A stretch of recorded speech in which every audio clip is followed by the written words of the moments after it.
Hello, welcome to my channel. My name is Marina Ray, and I have taken and passed all the 6 divisions of the ARE 5.0 or Architect Registration Examination Division.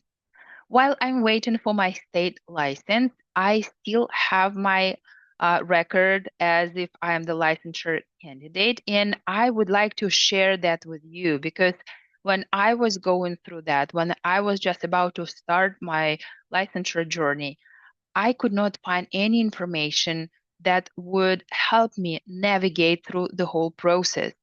So let me share my screen and I will just show you all the steps and necessary components for your future architectural licensure. Let me share my whole screen so you can see that. And what we will do is we will go to ncarb.org. That's the website that is this is the landing page. And there are many tabs here that you can explore on your own. And there are a lot of licensure requirements and the press releases and other things. But when you scroll down, you can see Start NCARB record for those who do not have a record yet. So you click here and then it will guide you through the whole process, and then you will pay the fee and then open your account, open your record, because that is mandatory for your license, just to have all the education, experience, and examination information accumulated in one place, and that is the ncarb.org.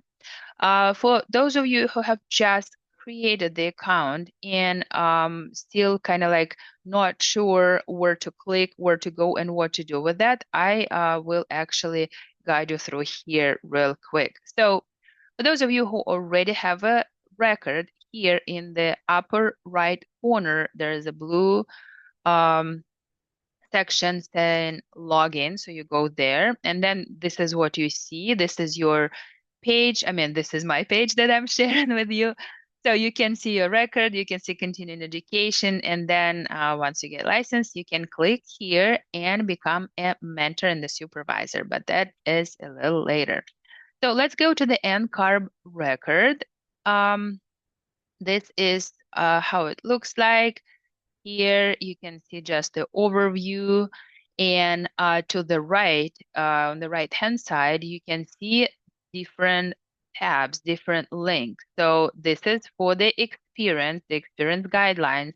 It will tell you how many hours you need. I can click on that and go back.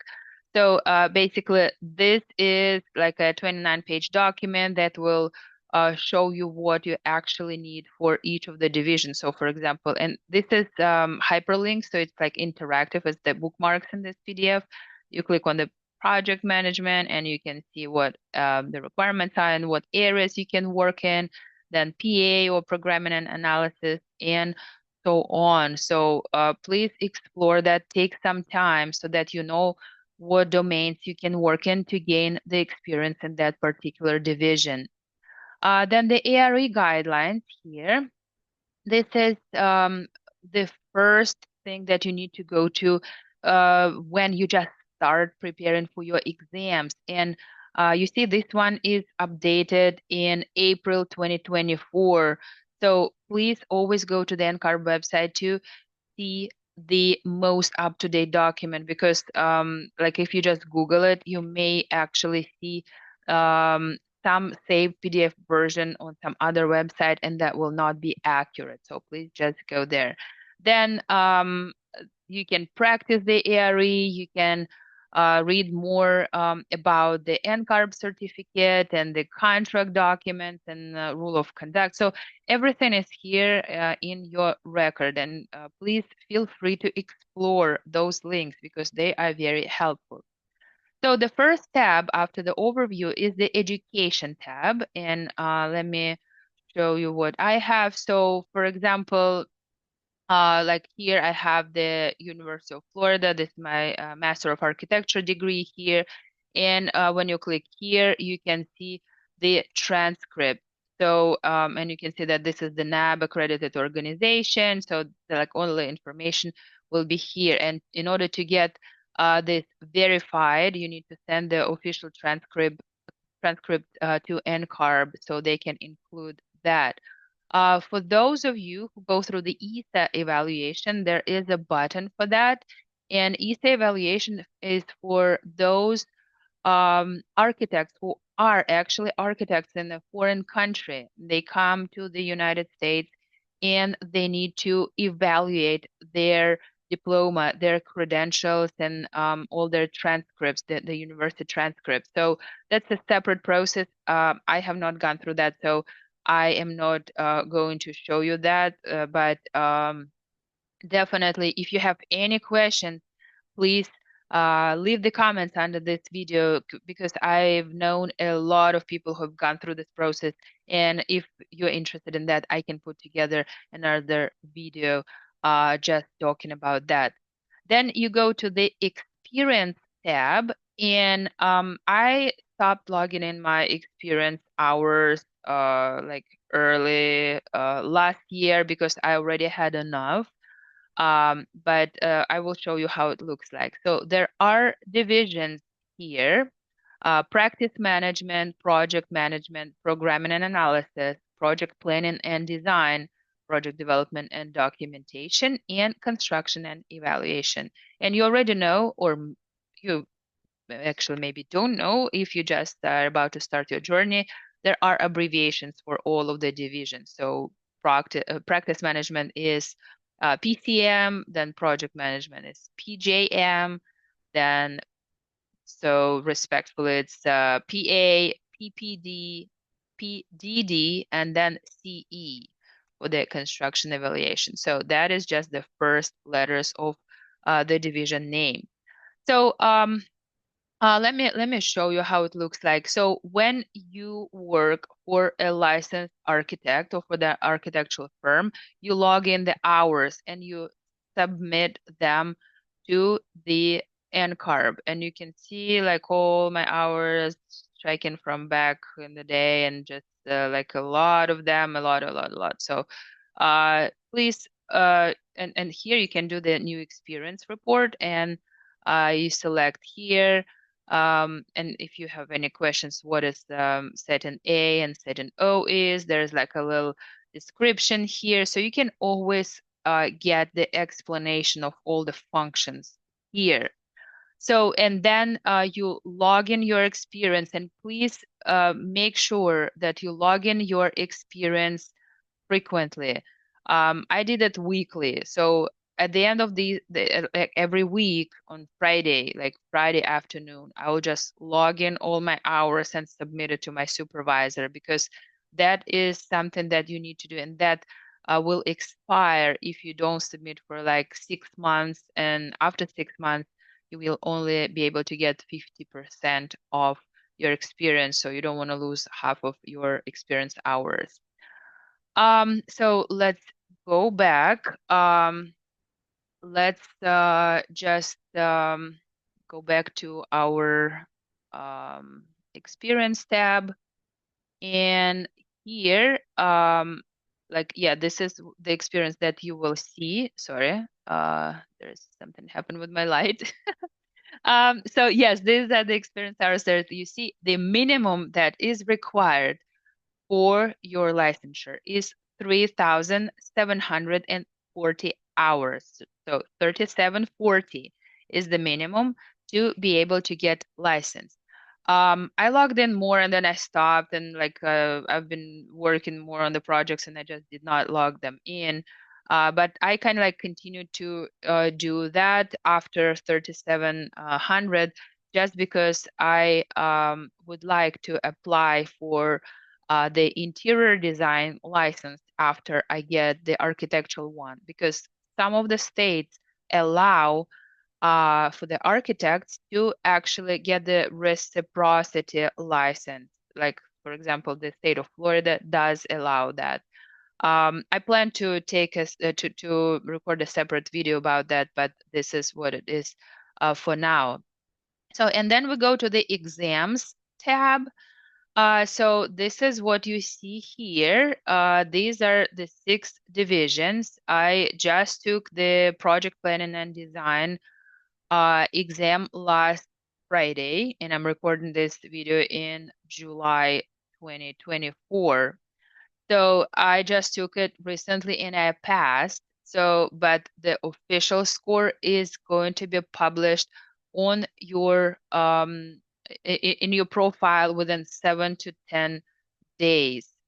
So while this is still pending, this is why I'm recording the video, because after this is complete, it will look different, and I will record another video just guiding you through the next steps when you're already done with your exams, because there's like a whole another process with the state after that. So, and what you see here is you see the date when you passed the exam and the score reports. So I can actually show you the reports. I'm not ashamed to show that, because some architects, they say, oh, like, I passed all the divisions on the first try, and they don't want to share, the failure. I'm okay to share that, like, and that's a I just would like to encourage you. That is totally fine if you fail the exam. So, for example, this construction and evaluation, I passed it in 2022 and I failed 2 years before that. So it's like, and I will show you the score report when you pass. It looks like that. So it says that you passed, and there is nothing else basically. They don't give you a breakdown on how you did. So here is like the division statement, like the sections that are included in the exam, and that is it. And then it states that you passed the exam. But when you fail the exam, and I will show you that too. So when you fail the exam, it gives you the percentage. And here, back in 2020, they did not show the scaled results, and this is the range from 100 to 800, with the result of 550 minimum being the minimum threshold of acceptable performance, which means that you passed actually. But here, I took this exam a long time ago. It was not a thing back then, because Ncarb implement a few changes throughout the years. But here, what you can see is you can see how I did on each of the sections. And you see that for example, I exceeded the project closeout and evaluation section. I did more than, it's required, but other sections I didn't do well. So, and that's why, I failed the exam, but that's totally fine. It just shows you where you need to kind of like focus next time. And this is definitely going to help you when you prepare for your next try. And do not be discouraged. This is totally fine to fail. It's a part of the process, because some of the licensure candidates, they just get so devastated and they stop the process. So please do not stop. Continue taking them. I know it's just draining. I know it's a lot. I know everybody is working. I know that everybody has other commitments in the family and other things in life. But please do not stop studying. This is critically important. This is the key to success. Just study, and uh, the more you try, the better architect you become. Because this is the only failure if you stop, like if you failed one division, that's fine. So please do not be discouraged and continue taking them, and eventually you will pass. And you see that I've taken the exams so many times. Like the first exam that I passed was practice management. That was back in 2021. Then I passed the construction and evaluation division in 2022. Then which one did I pass? So that was the programming and analysis last year, April 2023. Then project management in July 23. Then this May in 2024, I passed PDD, the project development and documentation division. And then finally, I passed this one, the PPD. So, and this is the next tab here. where you will actually keep your license. And this is where you will click add license when you go through the state licensure. And this is what my next video is going to be about. So that will be like, I would say like between like in 1 week or maybe in 1 month. It depends on the jurisdiction. So stay tuned and you will see more information about that. Also, what else I wanted to say is when you prepare for your exams, always use different resources. And this is what I actually plan to record one more video about that. Just because there are so many materials, there are so many um, so many different styles of teaching. And you need to choose the one that you actually like, that you actually understand, and that fits better. Like for some people, visual is very important. They need to see the graphics, they need to see like everything. I mean, for the architects, we are visual. We need to be looking at the drawing. We need to be able to read the blueprints, the construction documents. So like that is critically important. But some people, when they learn the information, they are they need to hear that. They need to go through the like hours of lectures or just the, you know, somebody just kind of like sharing that material with them. And that's only for those people who are like that. But Ncarb actually has the recommendations. And let me show you here. I already opened this, but I want to share this with you. So um, they are just showing for each division the exam content, the structure, and like how to take the test, how to do the online proctored exam. And then there are study resources here. So here you can see there is the reference guide, and you can see here, for example, for the practice management, the HPP or Architect Handbook of Professional Practice is the primary resource. So you really have to know it. And what helped me pass the PCM, PJM, and CE, because that's the primary resource for all three of them, is to just actually read the HPP cover to cover. Like sometimes you'll feel just super bored, but that's okay, that's fine, and you really need to go through that book to be able to pass the exam.